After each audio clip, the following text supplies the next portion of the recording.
राधा स्वामी जी। आज के सत्संग की वाणी गुरु रामदास जी की है। राग कल्याण महला चौथा। सत्संग के वचन राम गुर पारस परस करीजे। शायर और किताबें कहती हैं कि पारस एक पत्थर होता है जो लोहे को सोना बना देता है। अब कबीर साहब कहते हैं कि पारस और संत में बड़ा फर्क है। क्या कहते हैं? पारस में ओ संत में बड़ो अंतरो जान, वह लोहा कंचन करे, वह करे आप समान। संत जीवों को उपदेश देकर अपने जैसा संत बना लेते हैं और पारस लोहे को सोना बना देता है, लेकिन पारस नहीं बना सकता। पारस भी मिट्टी है और सोना भी मिट्टी। दुनिया में असली पारस दो हैं, एक राम दूसरा गुरु। एक अकाल पुरुष दूसरा गुरु। दो अलग अलग तत्व हैं एक ही, मगर शाखाएं दो हो गई। एक ही चीज है, बयान करने के लिए अलग अलग है। गुरु साहब कहते हैं अगर पारस की जरूरत है तो भी दो पारस ले लो। हम निर्गुणी मनूर अत फीके, मिल सतगुरु पारस कीजे। अब अपना तजर्बा बयान करते हुए फरमाते हैं कि मैं गुणहीन था, मैं लोहा भी नहीं था। मनूर यानी जंग था, जंग लोहे की मैल को कहते हैं। मैं संत बन गया और परमात्मा के साथ मिल गया। ये गुरु से मिलने का फायदा हुआ। सुर्ग मुक्त बैकुंठ सब बांशय, नित आशा आस करीजे। दुनिया में कोई स्वर्ग मांगता है, कोई बैकुंठ, और इनको हासिल करने के लिए तीर्थ व्रत और दूसरे कई कर्म कांड करते हुए उम्र बता देते हैं।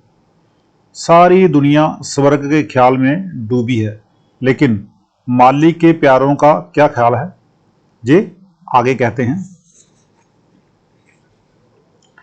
हर दर्शन के जन मुक्ति, ना मांगा मिल दर्शन तृप्त मन दीजे। बे वाहेगुरु, अकाल पुरुष के आशिक मुक्ति की तरफ देखते भी नहीं।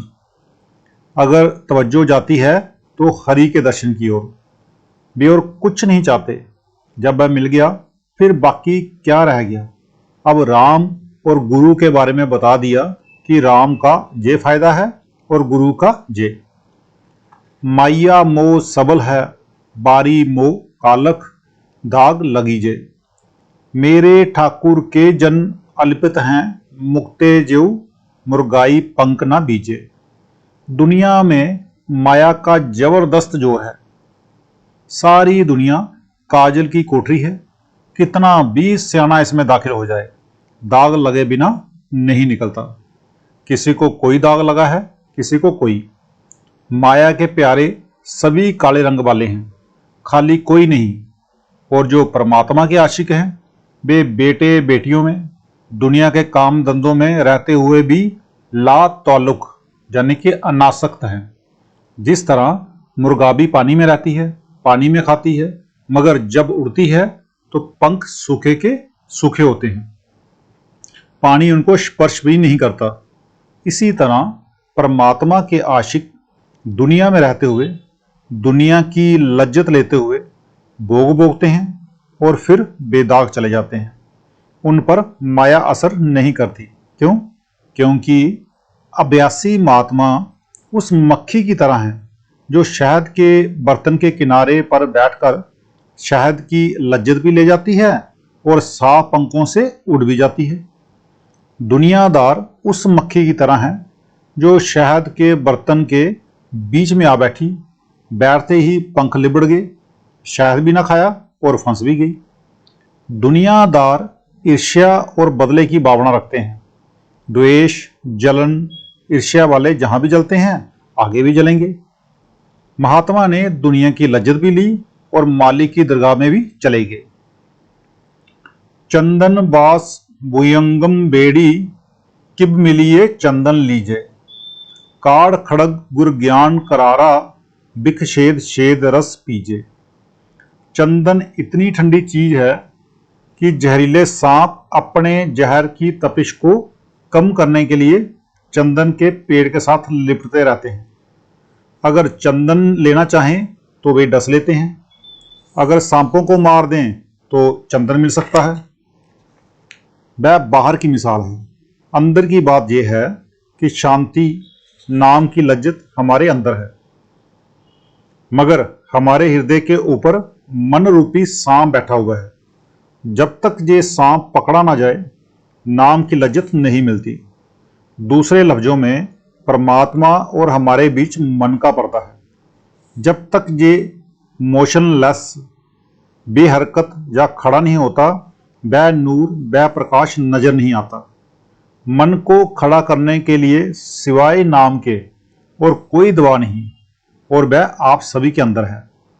क्राइस्ट यानी कि हजरत ईसा ने उसे वर्ड कहा है। मन रूपी सांप को मारने के लिए क्या चाहिए? ज्ञान का खड्ग। ज्ञान या शब्द की तलवार से मन को काट दो। मन मोशनलेस यानी कि खड़ा हो जाएगा। रूह पिंड को छोड़कर ब्राह्मण पर चढ़ जाएगी। दुनिया लफ्जों में उलझकर मर गई। नाम का पता ना लगा कि वह क्या चीज है। आगे गुरु अंगद साहब जी फरमाते हैं, अखी बाजों देखना बिन कन्ना सुनना, ये कानों की गूं गूं शब्द नहीं। पैरों बाजों चलना बिन हत्था करना, जिबे बाजों बोलना इव जीवत मरना, नानक हुक्म पशान के तो खसमे मिलना। उस दुनिया में कोई भाषा नहीं, ना गुरमुखी है, ना अरबी, ना फारसी, ना संस्कृत। वहां कोई किताब नहीं, ना वेद, ना शास्त्र, ना कुरान, ना इंजील। वह अमर रबी है। Unwritten law and unspoken language, लिखने पढ़ने में ना आने वाला विषय है। कब मिलता है? जब 9 दरवाजे छोड़कर 10वीं गली में आए। वह ताकत जो करोड़ों खंडों ब्राह्मणों के लिए खड़ी है, कैसे मिले? ये सवाल है। आप आगे जवाब देते हैं, आन आन समदा बहु कीनी, पल बिसंतर बसम करीजे। वह किताब पढ़ने से, विचार करने से नहीं मिलता। क्या कहते हैं गुरु नानक साहब? ज्ञान ध्यान दुन जानिए, अखत कहावे सोए। वह अखत है, उसका ज्ञान चाहिए। जब उस ज्ञान की तलवार को पकड़ें तो सांप काटा जाएगा, यानी जब शब्द को पकड़ेंगे मन मोशनलेस हो जाएगा, मन खड़ा हो जाएगा। अब नाम की महिमा करके गुरु की महिमा की तरफ आते हैं।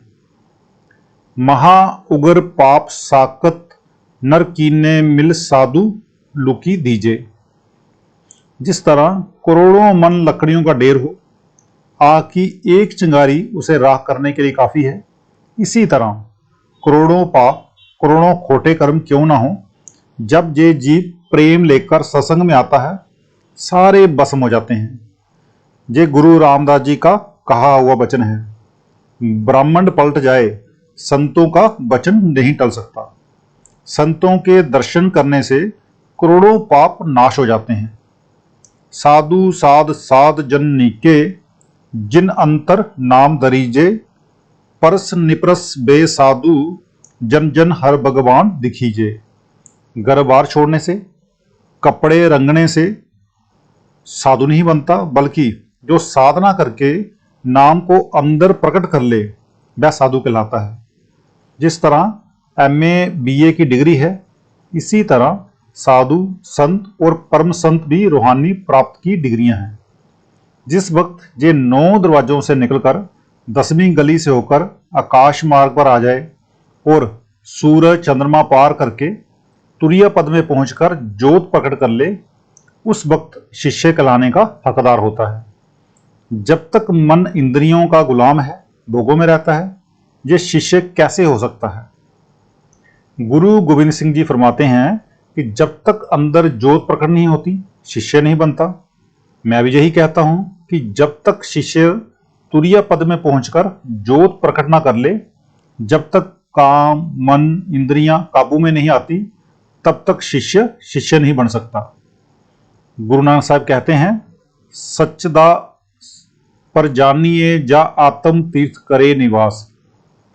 इसी तरह साध किसे कहते हैं?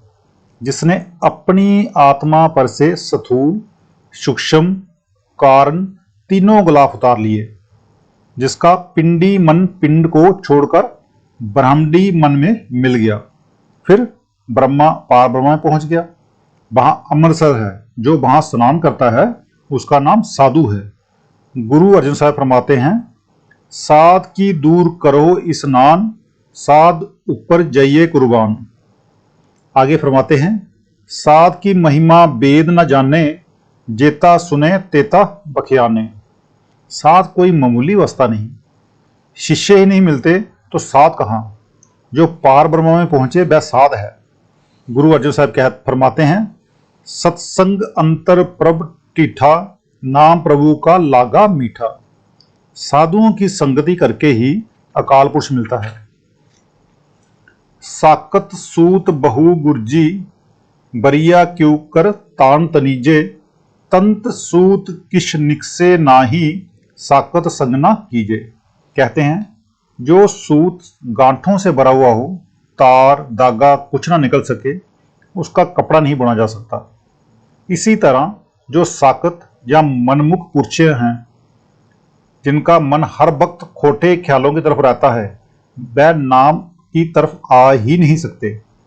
ऐसे पुरुषों की संगति नहीं करनी चाहिए। ऐसा ना हो कि तुम्हें कोई उल्टा ख्याल देकर भक्ति से गिरा दें।